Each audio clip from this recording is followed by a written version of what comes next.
bonjour, bonsoir. Très chers Camerounaises et Camerounais, mes chers compatriotes. Merci pour ce nouveau tube. Je rappelle ici, le 22 mai, c'est bien le 22 mai, les loups sont de sortie à Paris, au Zénith de Paris. Les loups amenés par le célèbre, légendaire général Valsero.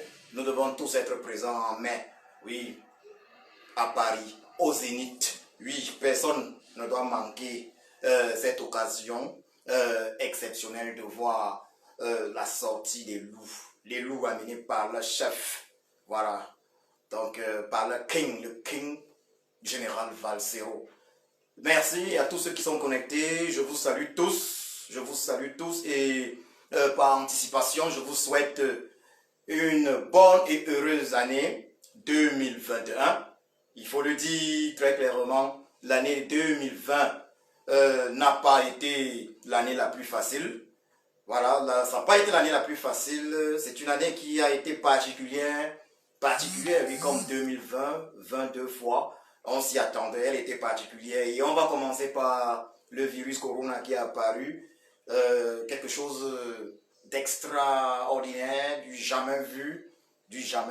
Certes, à une époque, il y avait eu la grippe espagnole, mais ce que nous vivons aujourd'hui, les restrictions qui nous sont imposées, voilà, sont inédites dans notre histoire, dans l'histoire des jeunes nations africaines et même dans l'histoire des générations de nos parents.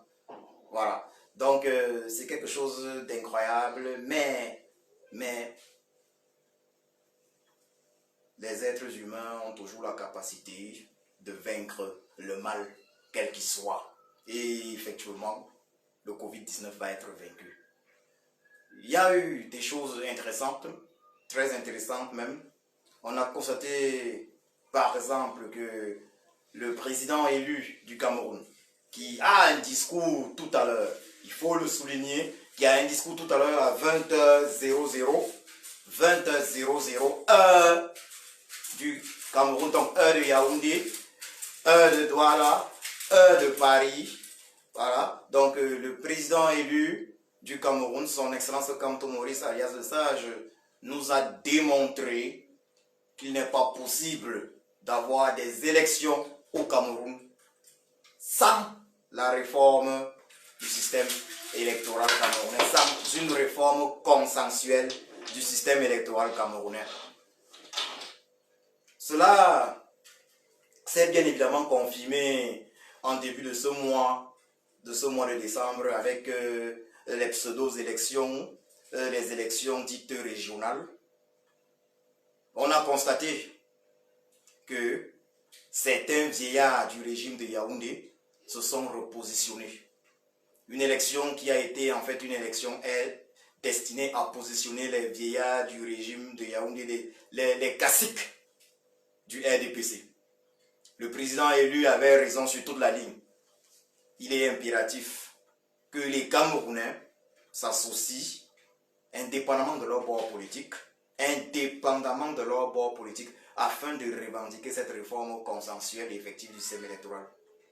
Le président élu avait raison, et il a toujours raison, parce qu'il a demandé qu'un terme soit mis à la guerre, aux multiples massacres perpétrés par l'armée du régime de Yaoundé, l'armée du tyran Biapol, qu'un terme soit mis à ces massacres afin que des élections puissent être organisées. Donc les deux conditions posées par le président élu, son excellence Kamto Maurice alias le Sage, elles sont et demeurent arrêt des massacres, des multiples massacres dans le Nozo, massacres perpétrés par la milice tribale, l'armée du despote Biapol. Ces massacres un terme doit être mis sans condition à ces massacres-là. Ça, c'est la première condition pour pouvoir organiser des véritables élections transparentes au Cameroun. Deuxième condition, la réforme consensuelle du système électoral du Cameroun. Voilà les deux principales conditions. C'est important, on ne peut faire sans. Le président élu l'a dit, il faut cette réforme consensuelle du système électoral. Et tant que les Camerounais, indépendamment de leur bord politique, ne comprendront pas qu'il faut revendiquer absolument cette réforme consensuelle du système électoral, alors il y aura un problème. Alors on ne pourra jamais organiser dans notre pays des élections transparentes. Alors le contentieux électoral de l'élection présidentielle 2018 restera, demeurera non réglé. Il est impératif, il est plus qu'impératif qu'une réforme consensuelle du système électoral soit effective au Cameroun. Nous demandons également un dialogue national inclusif entre Camerounais. Un véritable dialogue national. Pas un dialogue surnommé par certains dialogues. Nous demandons un dialogue entre tous les Camerounais, indépendamment des bords politiques. Un dialogue où les préalables seront bien évidemment la libération de tous les prisonniers politiques, sans exception. Un dialogue dont les préalables seront effectivement l'inclusion et non l'exclusion. On ne peut faire un dialogue national inclusif au Cameroun sans tous ses fils. On ne peut faire un dialogue national inclusif au Cameroun sans ceux qui se font appeler depuis un certain temps en papoy. On ne peut faire un dialogue national au Cameroun sans des fils Marshall. On ne peut faire un dialogue national inclusif au Cameroun sans Sissoko Ayoutabé. Naturellement, on ne peut faire un dialogue national inclusif au Cameroun sans le président élu du Cameroun, son Excellence Kanto Maurice alias Le Sage. Il faut un dialogue national. Un dialogue national, pas seulement dans le but évidemment de régler la crise anglophone, mais un dialogue national afin de réconcilier des Camerounais. Un dialogue national afin de repartir sur les nouvelles bases. Un dialogue national afin d'enterrer le tribalisme. Car le tribalisme est une réalité au Cameroun. Le tribalisme est une réalité au Cameroun. Un dialogue national est un impératif. On a dû voir les réactions de certains récemment. Avec une seule photo, la photo de l'artiste Dynastie Le Tigre, avec le président élu, son Excellence Kanto Maurice alias Le Sage, lors du mariage de la fille du légendaire, de l'honorable papa Albert Nzonga. On a vu certains haineux sortis de leur trou, menacer l'artiste en question, Dynastie Le Tigre, pour avoir pris une photo avec le président élu, sous le fallacieux prétexte que Dynastie Le Tigre serait originaire du sud du Cameroun. Donc le régime de Yaoundé, par là, démontre qu'il a tribalisé. Il met tout en œuvre afin de tribaliser la scène politique au Cameroun. Et comme je l'ai toujours dit, le régime Biya a institutionnalisé le tribalisme au Cameroun. Il a institutionnalisé ce tribalisme-là.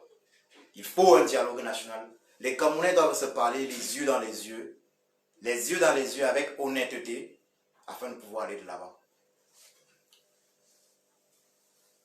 Mes frères et sœurs Camerounais, Camerounaises, comme je le disais, je l'annonçais, il va être question de faire dans ce direct, lors de cette allocution, le bilan de notre résistance. Il va être question de faire le bilan de notre résistance, la résistance pour la libération du Cameroun. Bilan de la résistance en 2020 particulièrement. Nous allons commencer par le côté négatif. Nous allons commencer par ce qui est négatif avant de terminer par ce qui est positif. Ce Ce qui est négatif, au niveau particulièrement de la diaspora, c'est cette mentalité camerounaise que nous devons combattre avec la dernière énergie. Nous devons la combattre avec la dernière énergie. En effet, chacun peut constater que certains activistes politiques ou combattants pour la libération du Cameroun ne portent pas des projets intéressants dans cette résistance. Des projets intéressants dans cette résistance juste parce qu'ils ne sont pas les initiateurs de ces projets. Certains ne portent pas des projets intéressants dans cette résistance juste parce qu'ils ont des problèmes personnels, je dis bien personnels, avec les initiateurs de ces projets. Certains ne portent pas certains projets dans cette résistance pour la libération du Cameroun juste parce qu'ils suivent ou parce qu'ils sont amis avec des personnes qui ont des problèmes avec les initiateurs de projets qui peuvent être très intéressants pour notre résistance. C'est quelque chose de totalement négatif. On ne peut pas refuser de porter un projet sous cette base.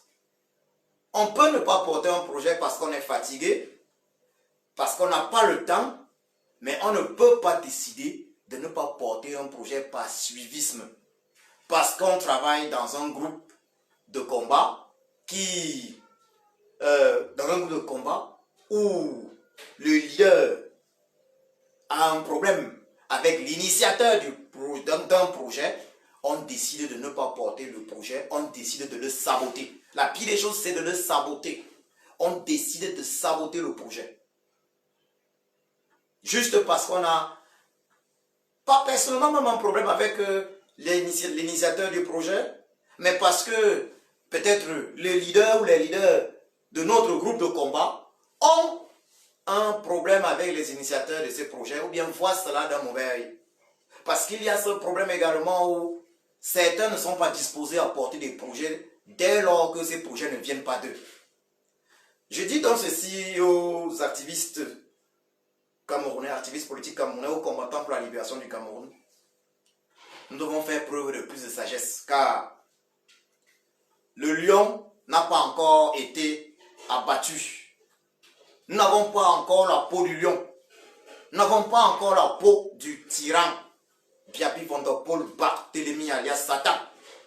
Nous ne pouvons donc pas vendre sa peau avant de l'avoir abattu. C'est un problème que nous avons dans cette résistance. J'invite les combattants à faire preuve de sagesse, à faire preuve de grandeur. La sagesse, c'est le niveau suprême. Ce n'est pas un hasard que j'ai surnommé le président élu du Cameroun. Son excellence Kamto Maurice, j'ai surnommé le sage, alias le sage. Élevons-nous, élevons nos esprits. Élevons nos esprits. On peut avoir des problèmes personnels avec des combattants, avec des activistes, mais apprécier les idées qu'ils portent. Apprécier les idées qu'ils portent, les projets qu'ils portent. Quand un travail est bien fait, il faut pouvoir l'apprécier. Arrêter le sabotage de combattants. Il faut arrêter le sabotage des combattants. Il faut arrêter le sabotage des activistes politiques. Il faut arrêter ça, particulièrement en public. Oui, parmi ces problèmes, les problèmes de cette résistance, il y a ce problème, le sabotage des activistes politiques, des combattants en public. Donc, j'ai parlé d'abord du fait que des activistes politiques, des combattants refusent, décident de ne pas porter certains projets ou même de les saboter, juste parce qu'ils ont un problème personnel avec les initiateurs de ces projets-là. Ça, c'était le 1. Le 2, c'est le sabotage de certains combattants ou activistes publiquement. C'est une erreur monumentale et c'est anti-révolutionnaire. C'est anti-révolutionnaire. Il y a certains combattants qui disent, ils sont activistes, ils doivent dire la vérité. D'autres disent être journalistes, ils doivent dire la vérité. Mais je vais vous dire ceci. Nous avons tous un objectif commun, c'est la libération du Cameroun. Nous avons l'objectif commun qui est la libération du Cameroun. Donc nous devons faire preuve d'un peu plus de sagesse, d'objectivité. Nous ne devons pas perdre de vue notre objectif, notre cible. Et la cible, c'est le régime Biya. Toute autre chose qui n'a rien à voir avec la destruction de la cible qui est le régime Biya est contre-productif pour cette résistance. Donc il ne faut pas saboter les combattants. Au lieu de détruire le régime Biya, saboter les combattants, ce qui permet plutôt, il faut le dire, ce qui permet plutôt au régime Biya de redorer son blason. Lorsque les combattants, des activistes politiques sont sabotés par d'autres activistes politiques, cela fait la joie de qui? Qui est content? Qui prend un verre de whisky après ces sabotages? Ce sont bel et bien les sardinards. Ce sont les sardinards qui sont heureux de voir les activistes politiques, les combattants pour la libération du Cameroun se donner en spectacle publiquement, se saboter publiquement. Nous sommes là en fin 2020, le 31 décembre 2020. Mon conseil aux combattants pour la libération du Cameroun, aux activistes pour la libération, activistes politiques pour la libération du Cameroun est d'arrêter une fois pour toutes, au moins pour l'année 2021 qui commence, au moins pour cette année, arrêter le sabotage des autres combattants pour la libération du Cameroun, des activistes politiques. Arrêter le sabotage public. Ils sont plusieurs combattants indépendamment des groupes de combat auxquels ils appartiennent. Parce que globalement, dans cette résistance, on a globalement deux principaux groupes de combat. Il y a deux principaux groupes de combat, en fait plus. C'est les tendances, c'est un peu plus deux principaux groupes de combat. Je demande donc aux éléments de ces deux principaux groupes de combat pour l'année 2021 d'arrêter de se saboter publiquement. Arrêter le sabotage public. Il faut arrêter ça. Il faut se respecter.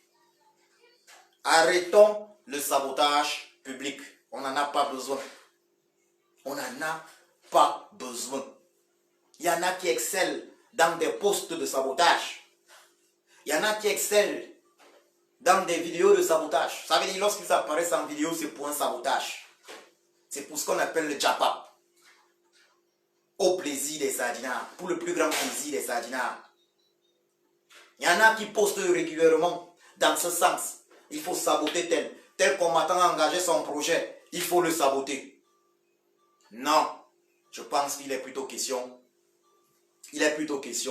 de se concentrer sur nos propres projets. Chacun peut mettre sur pied ses projets. Oui, il y a des moments où les projets de certains combattants laissent dubitatif, il faut le dire également. Il y a des moments où certains projets donnent l'impression d'être des projets destinés à détruire, par exemple, le MRC. On a assisté récemment à une situation pour le moins cocasse où un activiste proposait la création d'un grand MRC, ce qui est en fait une insulte pour le MRC, qui est déjà un grand parti. Cela a laissé les uns et les autres dubitatifs. Il y a des propositions qui laissent dubitatifs. Il y a des projets qui laissent perplexes. On ne peut que s'interroger. Mais il n'est pas normal de saboter des projets qui n'ont aucun impact négatif avec la résistance. De saboter des actions qui ont plutôt des impacts positifs avec la résistance. Mais je dirais, il ne faut pas saboter des projets, des actions qui n'ont aucun impact négatif sur la résistance. Parce que personne ne possède le monopole de la connaissance. Il se peut que lorsque des personnes X posent certaines actions, l'objectif à atteindre, l'objectif qu'ils visent, l'objectif positif pour la résistance qu'ils visent, vous ne les voyez pas. Alors il faut arrêter de saboter les actions où vous voyez, il n'y a rien de négatif pour la résistance. Arrêtez cela. Personne ne possède le monopole de l'intelligence. Tant qu'un projet n'a rien de négatif pour la résistance, il ne faut pas le saboter. Il ne faut pas se lever et dire des choses terribles, horribles publiquement dans le but de détruire le projet. Si vous dites des choses publiquement afin de détruire le projet, il faut que cela ait un sens. Il faut que ce soit dit parce que le projet en question est dangereux pour la résistance. Oui, il faut que cela soit dit parce que le projet en question est dangereux pour la résistance. C'est vrai, les activistes politiques, il faut le dire clairement, les activistes politiques, les combattants pour la libération du Cameroun, pour la plupart ne maîtrisent pas l'art de la communication, parce qu'il faut le dire clairement. Et qu'est-ce que j'entends par l'art de la communication? L'art de la communication n'est pas la façon en réalité de s'exprimer en français. Ce n'est pas le niveau. L'art de la communication ne dépend pas du niveau d'études des uns et des autres. L'art de la communication ne dépend pas des origines sociales des uns et des autres.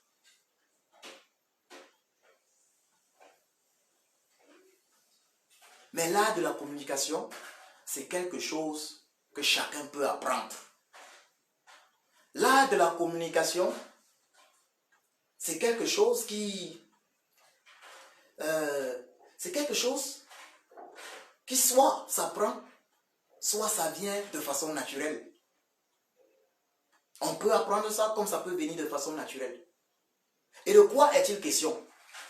Le principe fondamental de l'art de la communication, surtout en politique, le principe fondamental est de ne rien faire ou dire qui n'est pas un objectif précis. Ce n'est pas un hasard si j'ai toujours appelé le président élu alias le sage. C'est ça l'art de la communication. Tout ce qu'on fait en communication, donc même en politique là, tout ce qu'on fait doit avoir un objectif à atteindre. Donc il y a un but, il y a un objectif. C'est ça le principe fondamental. Donc, mes chers combattantes et combattants pour la libération du Cameroun, je vous invite tous à vous poser régulièrement la question suivante lorsque vous entamez une allocution, lorsque vous entamez un direct. Quel est le but, l'objectif de mon direct? Si vous êtes un combattant pour la libération du Cameroun, ça veut dire que le but de votre direct a comme objectif la libération du Cameroun. J'ai entendu certains combattants dire ils sont des activistes et ils doivent dire la vérité. Certains ont dit il y a eu le journal Médiateur, par exemple, qui a fait des choses excellentes. On a vu le journal Médiateur au courant de cette semaine. avec la photo du président élu, son excellence Kantoum Samuel Sage, un peu partout dans Paris, dans toutes les rues. Le stock a été vidé. Mais on a vu certains activistes dire qu'ils voulaient dire une certaine vérité. Une vérité en réalité qui n'est pas censée intéresser un activiste pour la libération du Cameroun. Parce qu'on ne sait pas de quelle vérité il s'agit déjà, mais on sait que ce que cela veut dire, c'est dénigrer le fait en fait que les photos du président élu se soient retrouvées un peu partout. Simplement parce que ceux qui sont initiateurs de ce projet, si on peut appeler ça comme ça, ne sont pas en état de sainteté chez eux. Parce qu'il y a des différends, alors on décide de faire n'importe quoi. C'est pour ça que j'ai dit, avant d'opposer un acte, vous allez dire quelle vérité? Quelle vérité? Même la vérité ne se dit pas en tout temps.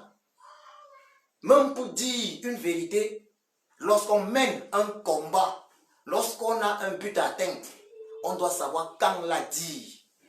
Je dis même s'il y a une vérité à dire, les vérités ne se disent pas n'importe comment et n'importe quand. Lorsqu'on mène un combat, parce que lorsqu'on mène un combat, il y a une stratégie qui est mise en place.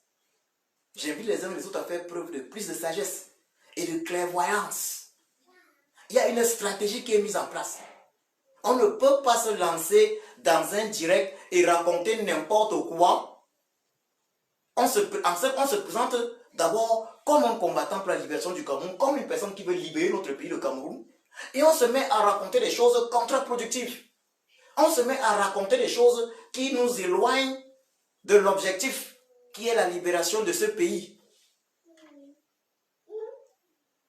Ce n'est pas normal. Ce n'est pas normal. On ne peut pas se mettre à raconter des choses qui vont desservir la résistance pour la libération du Cameroun et prétendre être des combattants pour la libération du Cameroun. On ne peut pas le faire juste parce qu'on a un problème avec l'initiateur d'un projet X.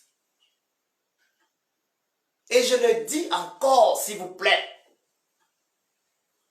il faut dire la vérité, mais lorsqu'on mène un combat, même la vérité doit sortir avec le bon timing. Le bon timing, c'est ça, question stratégique. Il y a des choses qui sortent avec un certain timing. D'ailleurs, vous avez déjà remarqué, même les vidéos sur le président élu, la vidéo sur Bakassi était sortie à quel moment? Il y a des choses qui sortent avec un certain timing. Et c'est pour ça que je dis, malheureusement, la majorité des combattants pour la libération du Cameroun ne maîtrisent pas cet art de la communication. Et j'invite tous les combattants pour la libération du Cameroun à prendre en compte le fait que le premier fondement de l'art de la communication, c'est parler, agir avec un objectif. Et notre objectif, c'est la libération du Cameroun. Notre objectif, c'est chasser le tyran Biya. Donc lorsque vous parlez, lorsque vous agissez, et vous êtes conscient du fait que ce que vous êtes en train de dire ne va pas contribuer à chasser le régime de Yaoundé, alors vous n'êtes pas à votre place. Alors vous ne parlez plus en tant que combattant pour la libération du Cameroun. Alors vous posez des actes qui font plutôt du bien au camp d'en face. Et le camp d'en face, c'est le régime de Yaoundé. C'est le camp ennemi.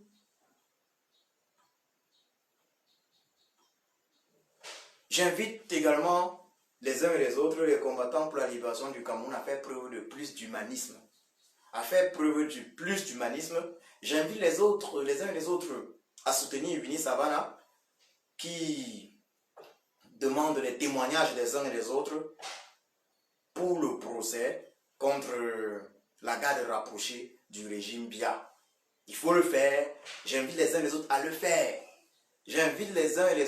faire. Tous ceux qui étaient à Lyon doivent témoigner. C'est un devoir. Elle a eu sa jambe fracturée. Personne n'aurait souhaité avoir la jambe fracturée. Alors c'est un devoir témoigner. À Lyon, moi, ils ont failli casser mes testicules. La garde rapprochée du Tirambia. J'étais dans l'ambulance avec Willy Savannah. J'ai vu ce qui s'est passé. Et je vais témoigner. J'ai déjà rédigé mon témoignage. J'invite tous ceux qui étaient à Lyon à faire autant. Il faut qu'on arrête dans ce combat avec la haine gratuite. Ce n'est pas parce qu'un combattant n'est pas d'accord avec toi sur un point que tu vas oublier d'être correct. Soyons justes dans le combat que nous menons également. Mais n'oublions pas le plus important. C'est la cible qui est le régime de Yaoundé. Il y a d'autres problèmes, je ne veux pas entrer dans les détails, tels que des organisations qui se sont créées récemment. Je voudrais féliciter d'ailleurs les créateurs de ces organisations-là.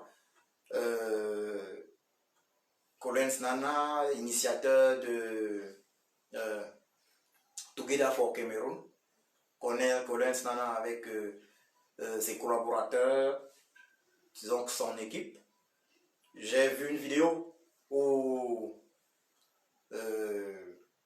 cette organisation, Together for Cameroon, remettait, si je ne m'abuse, un chèque ou des cadeaux à des enfants au Cameroun, enfants de prisonniers ou prisonniers. C'est une initiative également à louer, il faut la louer. J'ai vu une autre initiative, ouais, par l'entremise des réseaux sociaux. J'ai vu une autre initiative, ça s'appelle Cameroon Weekend.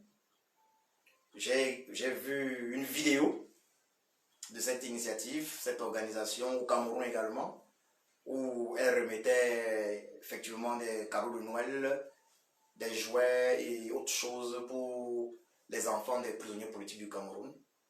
Ça, je ne peux que féliciter cela en tant qu'observateur, en tant qu'également activiste pour la libération du Cameroun, avec un seul objectif, effectivement, qui est la libération du Cameroun.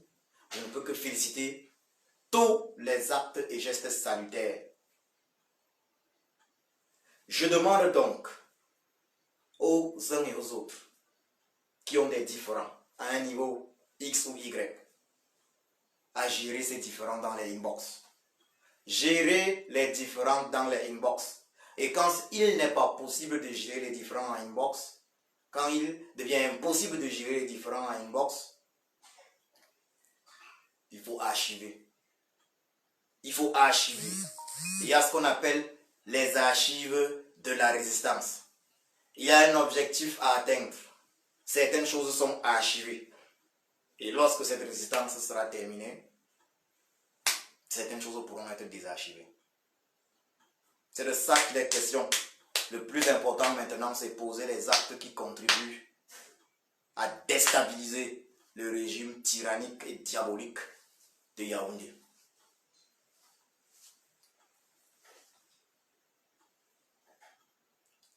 En ce qui concerne les points positifs, les réalisations positives de la résistance, je parlais des initiatives comme Together for Cameroon ou même, on appelle ça Cameroon Weekend. Au courant de cette année, je ne peux manquer de relever la pétition que nous avons initiée. Donc, nous avons initié une pétition dans le but de demander une réforme effectivement consensuelle du système électoral du Cameroun, consensuelle et effective du système électoral du Cameroun, la libération de tous les prisonniers politiques, l'arrêt sans condition des massacres, du génocide dans le Nozo, nord-ouest du sud du Cameroun, la démission, bien évidemment, du despote du Tirambia, cette pétition qui est sur la table des dignitaires de ce monde, alors où je vous parle, et même des organisations internationales, de ce monde est toujours en train de faire l'objet d'études. C'est une initiative que nous avons prise Et ce n'est pas fini. Elle fait l'objet d'études. Voilà, elle est sur la table des dignitaires de ce monde. Je peux simplement déplorer, nous pouvons déplorer que les activistes n'aient pas compris l'intérêt de porter cette pétition. On peut le déplorer. Car si les activistes l'avaient porté globalement, excepté une poignée, cette pétition aurait eu un impact plus efficace. Mais cela fait partie des réactions positives. C'est ce qu'il y a eu de plus dans cette résistance. Il y a eu plusieurs éléments positifs. Au niveau du Cameroun, on a noté que le président élu du Cameroun a une fois de plus été séquestré, que le professeur Fogué Alem a été arrêté et est jusqu'aujourd'hui en prison, sans raison. Sans raison.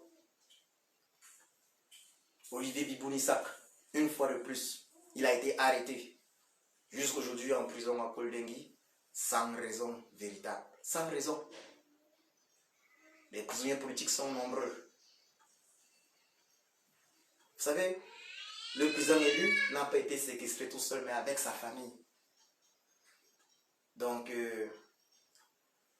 au niveau du Cameroun, malgré cette séquestration, on peut féliciter les femmes du MNC, la présidente du MNC et toute son équipe.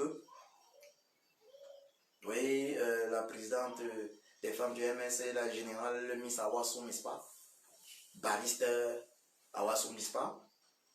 Ces dames qui ont été exceptionnelles, qui ont manifesté afin de demander la libération du président élu du Cameroun, son excellence Kantou Maurice Sage, avec toute sa famille bien évidemment. Eux, ils sont à féliciter. On a vu à Douala des personnes très actives, telles que Fauting, le sénateur Fauting. On a vu, donc, il y a toute une grosse équipe à Douala qui a été excellente au courant de cette année. Il faut les féliciter. On a vu Fauting, le sénateur. On a vu les Kameni. Voilà, il s'appelle les Kameni à Douala. Voilà, c'est Mathieu Kameni, si je m'abuse. Kameni. Voilà, on a vu les Kameni à Douala. On a vu, en fait, il y a une grosse équipe à Douala qui a été particulièrement active, que nous devons également féliciter.